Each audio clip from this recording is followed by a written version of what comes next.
What is good, everyone? A-Rock Oakley here.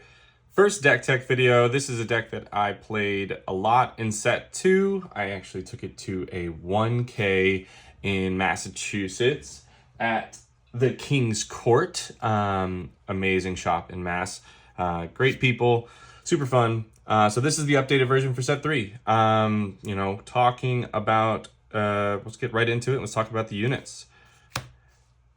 Clone Deserter, I think, is one of the best cards. The Restore is super good. We don't really care about them gaining cards because we're trying to go fast. This card does a lot for us. Cheating it out as a 2/1 is also great for nothing, especially with a couple new cards that we're adding. It can do a lot to set up Coordinate and also just, provide extra damage while restoring some. So it can be a 3-point swing often. R2-D2 is just ignoring protocol. He's amazing. A 1/2 cheated out for 0 is sick. As a 1/4 for 1, also sick. Helps turn on Coordinate. Really gets the game going for us.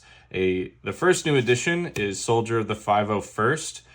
This as a 1/1 that attacks for 2 is great. It's just another body, kind of replace Reckless Gunslinger, just as a more resilient body and something that we can actually cheat out, which we couldn't with Reckless Gunslinger. But Reckless Gunslinger was mainly used to go into that resource row. So we'll talk about that one here in a little bit more. So that's the 1-drops on the ground. We go into Battlefield Marine next. This card, just a staple, vanilla 3/3, insane card. One of the best, I think, in the game currently, and probably will continue to be. Everything's going to be kind of compared to this as a 2-drop. If you don't have Battlefield Marine stats, you're kind of not being considered as much. The card that we're really trying to turn Coordinate on for is Echo, Valiant Arc Trooper. This one is amazing. He's good in the early turns. You don't always want him to be your turn 1 play unless you think you're going to be able to turn on Coordinate on the following turn to make him a 4/4.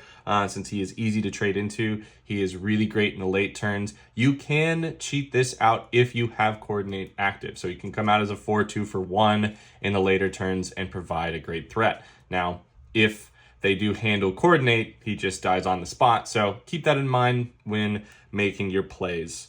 Went down to 2 Heroic Renegade. With the amount of droids that are hanging around, this is a card that can just get picked off, but still a great threat into certain decks and a card we definitely want to be seeing.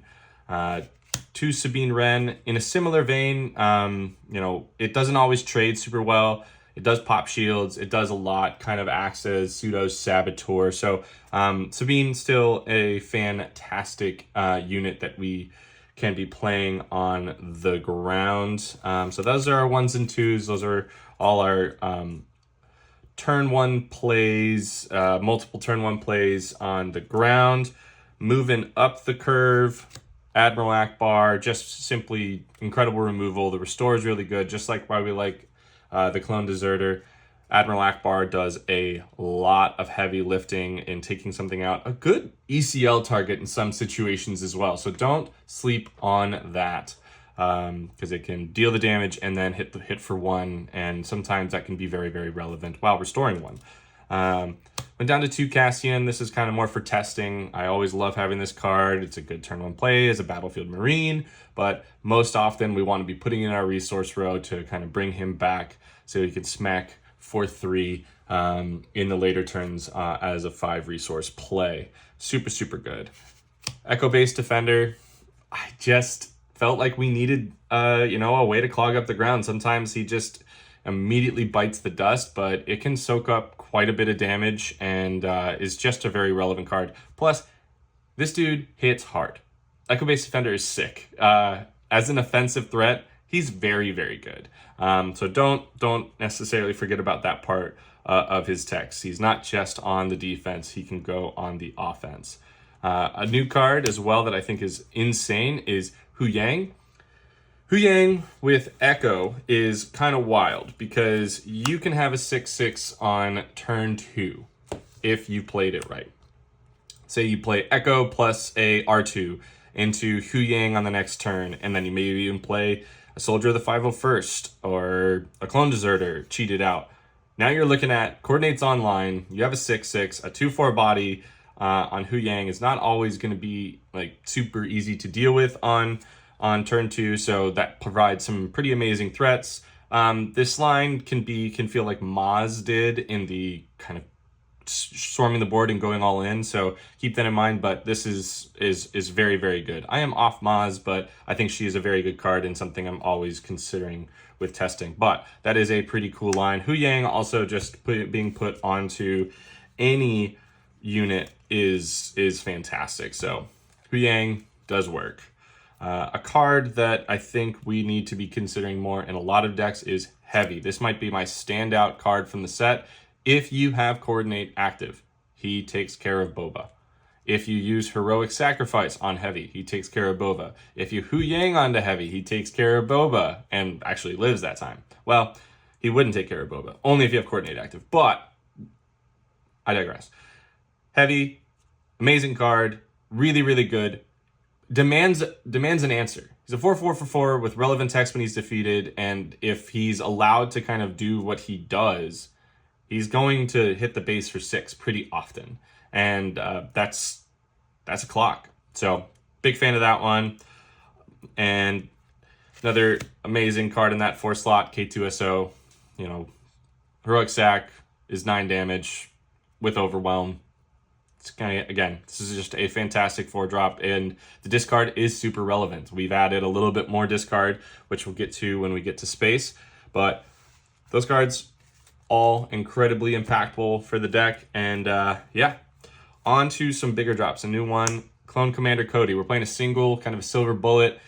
This, I'm testing to see if it is win more or if it is shutting the door. Because if it shuts the door on the opponent where the math gets really difficult and we're able to trade with our opponent's units and, you know, push damage to base, or just push to base and make the math really difficult to where they don't have an answer, that's great. But I hope it's not win more, because I think this is a very, very strong card and can make math really difficult for our opponent. So play it more like it's an event, not as just a go-to unit.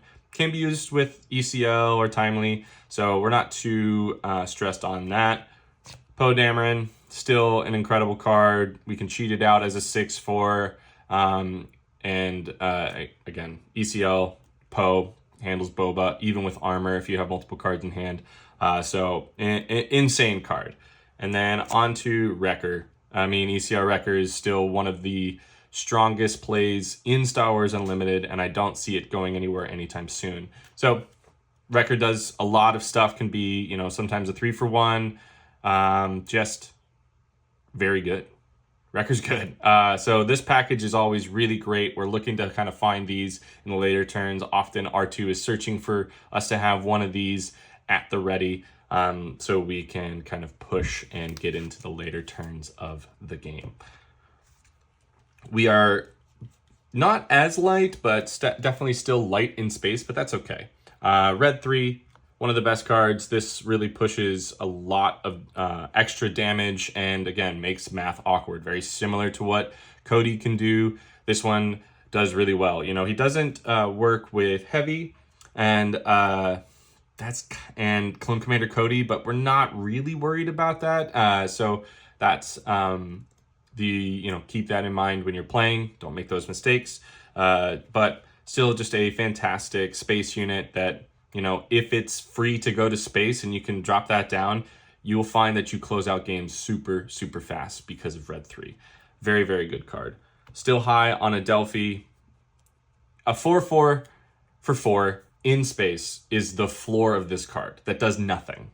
That's great.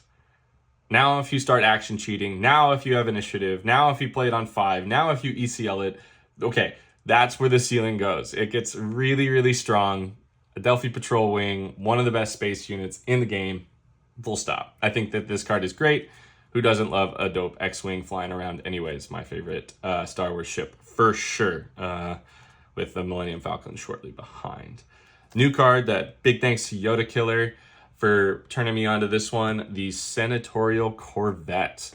This is a insane card. So I was very high on the Valiant Assault Ship in set 2 as a card that really helped us kind of push damage and have take over the space lane. This does a lot of the same. We were very rarely playing Valiant Assault Ship cheated out, and because it was a 3-2 in space that wasn't always attacking 4-5. This coming out on 4 Reeses is a 5-2, which is significantly better, and if it dies, it has a really good win defeated. Each opponent discards a card from their hand. That's strong. So it, can sometimes, it likely will 2-for-1, unless they have like a 7th Fleet Defender, but in that point, your play line will be much, much different. But this is still great. It still takes a card from their hand. It's not super, super dead. So, and this also demands a threat. This hits, it's like a fire spray, smacking for 5 over and over and over in space that gets through Sentinels. That we don't really care about your Bright Hope or any other card that has Sentinel in space. So very, very strong. Senatorial Corvette is a really good add, and I think is, an underrated card from this set. Very good. On to the events. Just 3 Heroic Sacks and 2 Timely Intervention. Heroic Sack, Poe Dameron can be 10 damage. Pretty insane. 9 damage on K2, 9 damage on a Wrecker. It can be 8 damage plus 1 ping on 1 ping to ground units on Heavy. Yeah, he's fantastic. This card's fantastic. One of my favorite cards. Drawing a card also, do not sleep on the fact that you can just filter with this. If you are searching and digging for one of your big dudes, you can just play this for 1 and not attack, or play it on a target a already exhausted unit and just filter cards. So if you need to dig, that's great. But this allows us to trade up as well. I use Heroic Sack often to handle Sabine with like a Battlefield Marine or a Sabine or something like that. That's a great play for us of just being able to, if we are worried about a Darksaber or something like that, or them wing leadering something. This can work as a replacing the card that we traded with, but then handling one of their big threats. So very good. Timely.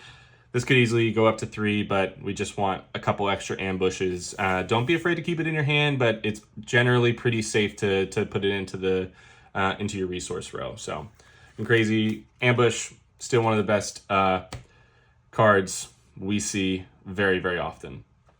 Now we're going to talk about cards that I am considering as just keeping on the maybe board. And this isn't every single one. There are plenty more here. But I mentioned Reckless Gunslinger being one.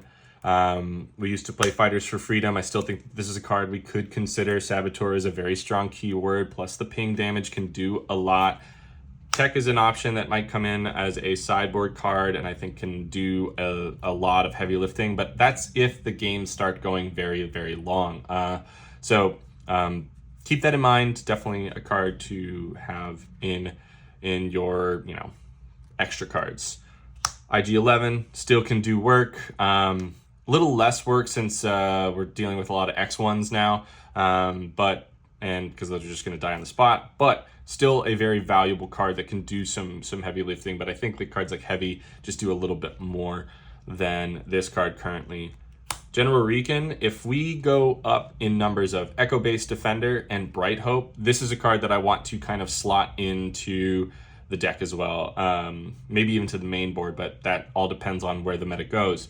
But he's a great ECL target, hits as a 6/8 because you can use his when played, target him with Sentinel, and then attack, give him an experience. He's a 6/8. That's great. And he's cheated out as a 5/5, giving something Sentinel is sweet, or buffing your Echo-based Defender to be a 5/4, your Bright Hope to be a 3/7.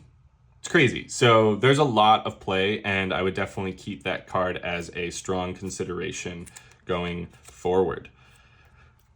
Guerrilla Attack Pod, fantastic card. Can be cheated out. 4/6 stat line is really good. Comes in ready if you have 15 or more. Definitely a card we want to keep in mind. Definitely in the future. if we find ourselves having coordinate all the time, I think Kit Fisto is absolutely insane. Does what IG does a little later, but also kills Boba, but he also does damage to a ground unit. Doesn't have to be damage, so that's a very strong keyword. Saboteur can be very relevant. Kit Fisto, my favorite Jedi, what up? But very, very strong card. Those are some of the ground units I'm considering. There's probably a few more Maz to Ayla and a few other cards that I would want to keep on my radar, but at the moment, we're good. That feels great.